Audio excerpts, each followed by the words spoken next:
To access ArgoExpress, hover over Current Students from the University of Providence website, uprovidence.edu.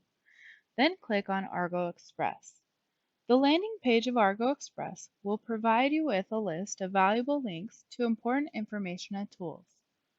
To log in, click on Enter Secure Area.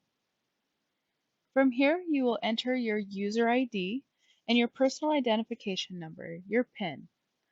Your user ID is your university ID number, which begins with a capital A and is followed by 8 numbers. Your initial PIN is your birth date, entered as 6 digits in the form of month, month, day, day, year, year. After your initial login, ArgoExpress will prompt you to change your password to a different set of 6 digits. Be sure to complete your security questions and use a password that you can remember.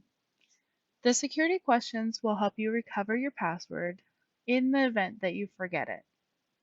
For additional assistance, please contact the IS Service Desk at servicedesk@uprovidence.edu.